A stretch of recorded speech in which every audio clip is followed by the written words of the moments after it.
प्यारे बच्चों, आज क्लास 12 9/12/2023 को इकोनॉमिक्स आर्ट्स विषय का वीकली टेस्ट हो चुका है। आप लोग आंसर मिला ले कितना आप लोगों ने सही किया। और इसमें जितना क्वेश्चन आया है वो मैंने पूर्व के वीडियो मतलब एक दो दिन पहले जो जो ऑब्जेक्टिव और सब्जेक्टिव क्वेश्चन गेस बताया था उससे बहुत सारे क्वेश्चन आए हैं इस परीक्षा में। यदि आप लोगों ने उस वीडियो को देखा होगा तो आपका एग्ज़ाम अच्छा गया होगा। ये सारे क्वेश्चन आप लोग ज़रूर नोट कर लीजिए, याद कर लीजिए, क्योंकि फाइनल परीक्षा के लिए भी ये सब क्वेश्चन इम्पोर्टेंट है। तो ये आर्ट्स का है। इस बार कॉमर्स का भी अलग इकोनॉमिक्स का क्वेश्चन आया है। हम लोग दोनों क्वेश्चन को सॉल्व करेंगे और दोनों क्वेश्चन जो है वो आर्ट्स साइंस कॉमर्स तीनों के लिए महत्वपूर्ण है। इसीलिए ऐसा नहीं कि कॉमर्स का है तो कॉमर्स वाला ही बच्चा देखेगा, ऐसा बिल्कुल नहीं करना है। आर्ट्स हो साइंस हो चाहे कॉमर्स हो, तीनों संकाय के बच्चे इन क्वेश्चनों को याद कर लें। तो सबसे पहले आपका पहला क्वेश्चन है, वस्तु विनिमय प्रणाली की कठिनाई है। मतलब जब हम सामान से लेन देन करते हैं, मतलब मेरे पास आलू है उसके पास प्याज है, इससे अगर हम लेन देन करेंगे तो इससे हमको क्या क्या कठिनाई आएगी। तो आवश्यकताओं के दोहरे सहयोग का अभाव होगा। मतलब हमको जूता चाहिए और मेरे पास आटा है, तो ऐसा आदमी को ढूंढना होगा जो मेरा जूता ले ले और बदले में मुझे आटा दे दे। तो ऐसा सहयोग मिलने का अभाव होता है। वस्तु के विभाज्यता की समस्या होती है, मतलब वस्तु को हम लोग बांट के नहीं दे सकते हैं। फिर है मूल्य का मापन का अभाव, मतलब वस्तु में कहता है सही मूल्य की जानकारी नहीं हो पाती है। तो इसलिए वस्तु विनिमय की कठिनाई क्या हो जाएगी, सही आंसर इसका डी हो जाएगा, उपर्युक्त सभी। दूसरा क्वेश्चन है, मुद्रा के कार्य है। तो मुद्रा क्या क्या काम आता है। तो विनिमय का माध्यम होता है, मतलब लेन देन के काम आता है। मूल्य का मापक होता है, मतलब उसमें किसी भी वस्तु के मूल्य को मापने का गुण होता है। धन का संचय, मतलब मुद्रा को हम लोग क्या कर सकते हैं, जमा करके रख सकते हैं। सभी गुण है इसमें, तो इसलिए इसका आंसर हो जाएगा उपर्युक्त सभी। पांचवा है, भारतीय रिजर्व बैंक की स्थापना कब हुई थी। तो इसकी स्थापना 1 अप्रैल 1935 को ही थी। परसों ही मैंने ये वीडियो बताया था वीडियो में। तो यहाँ पर आपका तीसरा का बी हो जाएगा 1935। चौथा है, साख मुद्रा का विस्तार होता है जब नगद कोष अनुपात मतलब CRR क्या होती है। तो CRR घटती है बढ़ती है, ए एवं बी दोनों, इनमें से कोई नहीं। तो यहाँ पर आपका सही आंसर ए हो जाएगा, घटती है। मतलब नगद कोष अनुपात को घटेगा तो मुद्रा का विस्तार होगा। साख गुणक का सूत्र है, ये भी क्वेश्चन मैंने बताया था। तो साख गुणक का सूत्र होता है 1/CRR, तो पांचवा का ए हो जाएगा। छठा है, साख का नियंत्रण कौन करता है। तो साख का नियंत्रण जो है वो भारतीय रिजर्व बैंक ऑफ इंडिया करता है, इसलिए बी हो जाएगा। केंद्रीय बैंक द्वारा साख नियंत्रण का विधि है। तो केंद्रीय बैंक बैंक दर है, नगद कोष अनुपात है, खाली बाजार क्रियाएं है, जबकि यहाँ खुली बाजार होनी चाहिए, खुली बाजार क्रियाएं, तीनों है इसका काम। तो यहाँ पर उपयुक्त सभी हो जाएगा। APC प्लस APS बराबर वाट, यहाँ बराबर छूट गया है, बराबर वाट होना चाहिए। तो यहाँ पर बराबर में क्या होगा, तो बी ऑप्शन हो जाएगा 1, मतलब ये लिखाएगा इस तरह, APC प्लस APS बराबर 1, इस तरह लिखाएगा। निवेश गुणक को सूचित किया जाता है, मतलब हम लोग निवेश गुणक को किस तरह सूचित करते हैं। तो निवेश गुणक का फॉर्मूला होता है K बराबर डेल्टा वाई बट्टा डेल्टा आई। तो ये निवेश गुणक का फॉर्मूला है, ये K बराबर डेल्टा वाई बट्टा डेल्टा आई। निम्न में कौन सही है। तो इसमें निम्न में कौन सही है, मतलब ये गुणक का फॉर्मूला पूछ रहा है। तो गुणक का फॉर्मूला होता है 1/1 माइनस MPC। तो यहाँ सी वाला जो है वो सही है। और बी भी आपका सही है, के बराबर 1/MPS होता है, ये भी आपका सही है। मतलब बी और सी दोनों सही है, लेकिन यहाँ पर ऑप्शन में वैसा नहीं कुछ दिया है। तो या बी भी सही हो सकता है, सी भी सही हो सकता है यहाँ, या डी में ऑप्शन देना चाहिए था, बी और सी दोनों सही है, लेकिन ऐसा तो ऑप्शन नहीं दिया है। तो ये भी सही है, ये भी सही है। अब जेसीईआरटी अपना आंसर जारी करेगा, उसमें फिर देखते हैं क्या देता है। 11 नंबर क्वेश्चन है मुद्रा पूर्ति क्या है। तो यहाँ पर मुद्रा पूर्ति मतलब मुद्रा का जो अर्थव्यवस्था में पूर्ति हुआ रहता है वही मुद्रा पूर्ति है। मुद्रा पूर्ति में तात्पर्य किसी समय विशेष पर एक देश में प्रचलित वैधानिक मुद्रा की कुल मात्रा से है। मतलब जिसको सभी कोई मानते हैं, जिसको कानूनी मान्यता मिला हुआ है और जो देश में उपलब्ध है एक समय में, वो मुद्रा की पूर्ति कहलाएगा। वैधानिक मुद्रा में देश में चलन में आए नोट व सिक्के शामिल है जो कि विनिमय के माध्यम के रूप में काम में लाए जाते हैं। निवेश गुणक क्या है। तो डिलार्ड के शब्दों में निवेश में की गई वृद्धि के परिणाम स्वरूप आय में होने वाली वृद्धि के अनुपात को निवेश गुणक कहा जाता है। मतलब जो भी अगर हम पैसा किसी चीज़ में लगाते हैं तो उससे मेरा आय कितना बढ़ता है उसी को हम लोग निवेश गुणक कहते हैं। इसका फॉर्मूला होता है के बराबर डेल्टा वाई बट्टा डेल्टा आई, जहाँ पर के गुणक कहलाएगा, डेल्टा आई निवेश में परिवर्तन कहलाएगा और डेल्टा वाई जो है वो आय में परिवर्तन कहलाएगा। 13 नंबर क्वेश्चन है केंद्रीय बैंक तथा व्यावसायिक बैंक में अंतर स्पष्ट करें। तो इन दोनों में मुख्य अंतर निम्न है। तो सबसे पहले है केंद्रीय बैंक। केंद्रीय बैंक एक उच्च बैंक है, यह सब बैंकों का बैंक है। इसके विपरीत व्यापारिक बैंक केंद्रीय बैंक के नियंत्रण के अंतर्गत कार्य करता है। दूसरा अंतर है व्यापारिक बैंक लाभ अधिकतीकरण पर अपना ध्यान केंद्रित करता है, जबकि केंद्रीय बैंक का लक्ष्य सामाजिक कल्याण है। तीसरा अंतर है व्यापारिक बैंक साख निर्माण के माध्यम से साख के प्रवाह में अपना योगदान देते हैं। इसके विपरीत केंद्रीय बैंक साख के प्रवाह को नियंत्रित करता है। चौथा है व्यापारिक बैंक सामान्य जनता से जमायत स्वीकार करते हैं और व्यक्तियों तथा परिवारों को ऋण देते हैं। केंद्रीय बैंक ऐसा नहीं करता। मतलब केंद्रीय बैंक सामान्य जनता से लेन देन नहीं करता है, ये सरकार का बैंक होता है, इसे सरकार लेन देन करता है।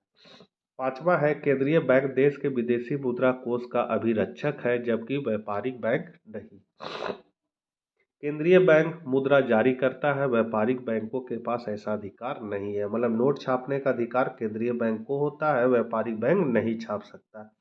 केंद्रीय बैंक मौद्रिक मामलों पर सरकार का सलाहकार है, जबकि व्यापारिक बैंक नहीं है। 14 नंबर क्वेश्चन है सीमांत उपभोग प्रवृत्ति एमपीसी तथा सीमांत बचत प्रवृत्ति एमपीएस में संबंध की व्याख्या करें। तो सबसे पहले सीमांत उपभोग प्रवृत्ति और सीमांत बचत प्रवृत्ति के संबंध को निम्नलिखित समीकरण की सहायता से स्पष्ट किया जा सकता है। एमपीसी बराबर होता है डेल्टा सी बटा डेल्टा वाई। मतलब आय में परिवर्तन के फलस्वरूप उपभोग में जो परिवर्तन होता है उसके अनुपात को हम लोग सीमांत उपभोग प्रवृत्ति कहते हैं। जबकि सीमांत बचत प्रवृत्ति का फॉर्मूला है डेल्टा एस बटा डेल्टा वाई। मतलब आय में परिवर्तन के फलस्वरूप बचत में जो परिवर्तन होता है उसके अनुपात को हम लोग सीमांत बचत प्रवृत्ति कहते हैं। कहने मतलब है कि अगर आय है आपका 10, 10 में 5 खाए तो 5 बचा लिए, तो जो 5 आप बचा रहे हैं वो बचत कहलाएगा और जो खर्च कर रहे हैं वो उपभोग कहलाएगा। तो यहाँ उपभोग में परिवर्तन के दर को बताता है और सीमांत बचत प्रवृत्ति है जो वो बचत में परिवर्तन के दर को बताता है। अब दोनों में संबंध को हम लोग इस फॉर्मूला से जान सकते हैं। हम जानते हैं कि डेल्टा वाई बराबर delta C plus delta S होता है।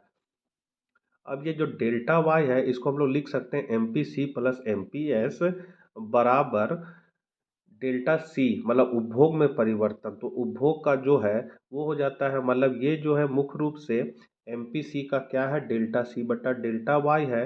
इसलिए इस फॉर्मूला में जो है एम पी सी की जगह हम लोग डेल्टा सी बटा डेल्टा वाई लगा देंगे, प्लस का प्लस लिख देंगे। एम पी एस का फॉर्मूला डेल्टा एस बटा डेल्टा वाई यहाँ बैठा देंगे।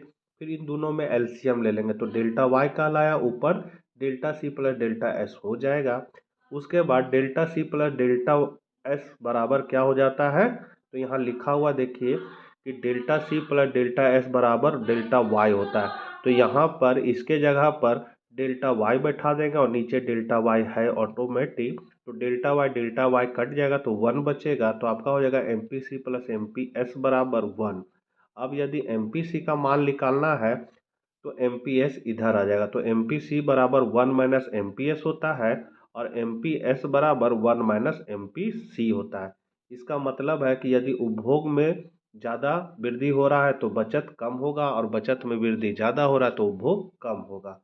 समीकरण से स्पष्ट है कि सीमांत बचत प्रवृत्ति तथा सीमांत उपभोग प्रवृत्ति का योग सदैव 1 के बराबर होता है। जैसा कि यहाँ देख रहे हैं, ये दोनों का योग क्या होता है, 1 के बराबर होता है।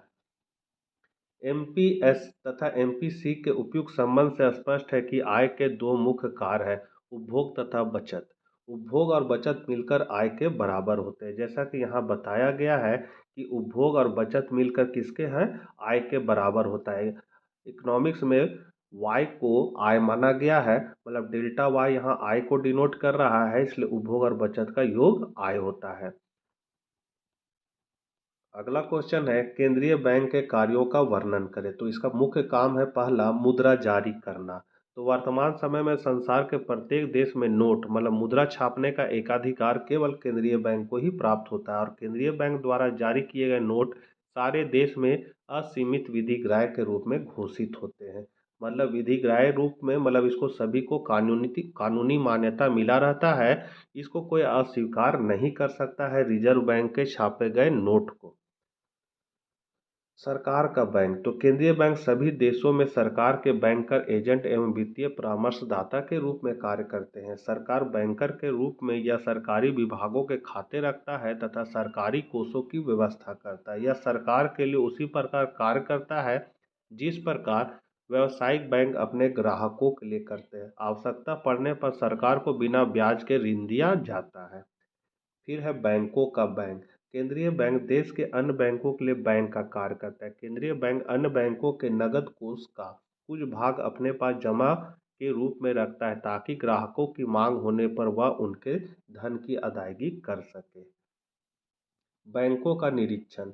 बैंकों का बैंक होने के कारण केंद्रीय बैंक वाणिज्य बैंक मतलब व्यावसायिक बैंक ही है, वाणिज्य बैंकों का निरीक्षण भी करता है। इसके लिए उसे ये कार्य करने होते हैं। पहला मतलब ए नंबर में है वाणिज्य बैंकों को लाइसेंस जारी करना। दूसरा है देश के विभिन्न भागों तथा विदेशों में वाणिज्य बैंकों की शाखाएं खुलवा कर उसका विस्तार करना।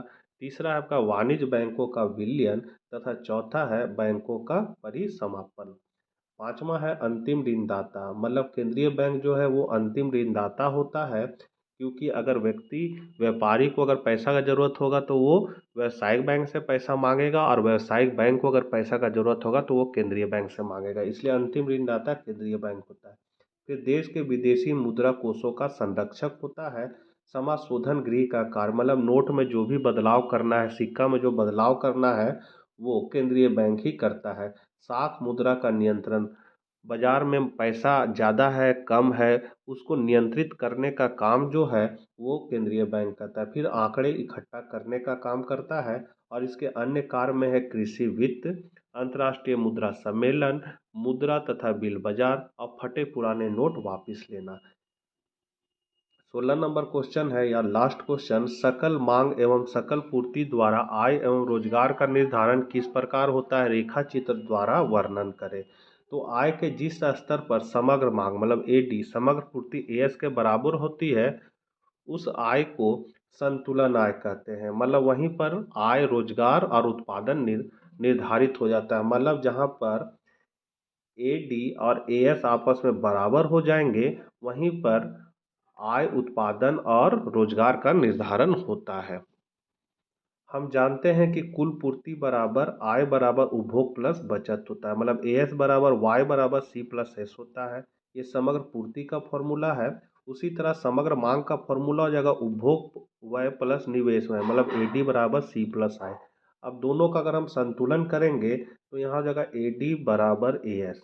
अब AD का मान जो है वो कितना है, C प्लस I है। AS का मान कितना है तो C प्लस S है। अब सॉरी मिट गया, C प्लस S है। अब यहाँ से C कट गया तो I बराबर S है। मतलब कि AS और AD जब बराबर होता है तो यहाँ बचत और विनियोग भी बराबर हो जाते हैं। ये चीज़ को दर्शाया गया है। तो इस प्रकार AS और AD की समानता में ही S और I की समानता निहित है। मतलब S मतलब बचत हो गया, I मतलब विनियोग हो गया। इस प्रकार एस और आई की समानता में ही एडी और एस निहित है।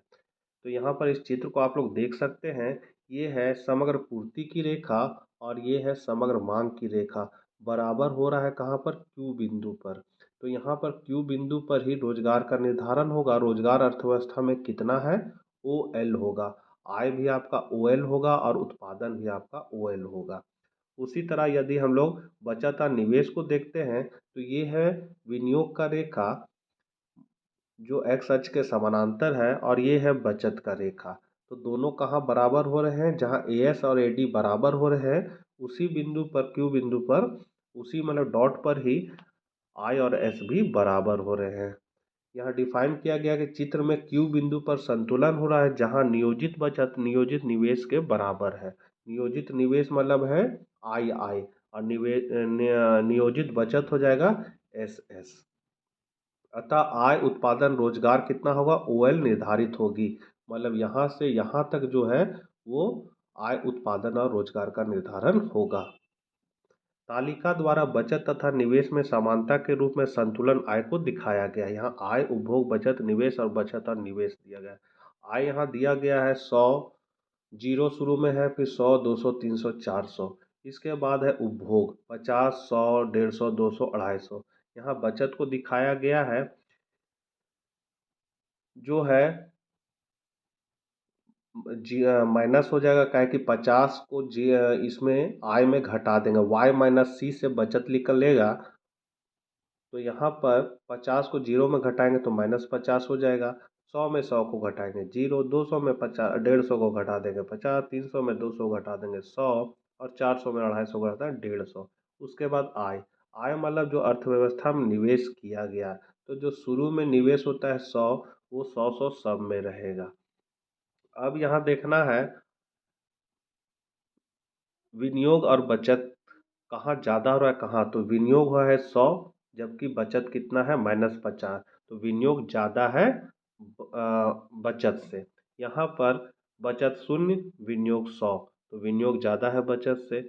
यहाँ पर भी विनियोग ज़्यादा है बचत से। यहाँ दोनों बराबर हो जा रहा है और यहाँ पर विनियोग कम हो जा रहा है बचत से। तो यहाँ संतुलन आई बराबर एस या एस बराबर आई बराबर 100 पर स्थापित होता है और वाई का संतुलन स्तर, y मतलब हो गया आय का संतुलन स्तर 300 है। कहा है कि यहाँ पर आप लोग देख रहे हैं बचत और विनियोग 100 क्या हो रहा है? बराबर हो रहा है। यहाँ पर y है मतलब आय को लिया गया है जो 300 है। तो 300 पर संतुलित आय निकलता है, या रोजगार भी बोल सकते हैं इसको, उत्पादन भी बोल सकते हैं, जो बचत और विनियोग के बराबर होने से या समग्र मांग समग्र विनियोग समग्र पूर्ति के बराबर होने से ज्ञात होता है। तो बच्चों ये थे आपके आर्ट्स के वीकली टेस्ट 9/12/2023 का आंसर शीट। आशा करते हैं आप लोगों ने मिला लिया होगा। वीडियो उपयोगी साबित हुआ है तो चैनल को सब्सक्राइब कर ले और अर्थशास्त्र के बच्चों को यह वीडियो जरूर भेज दें। मिलते हैं नेक्स्ट वीडियो साथ।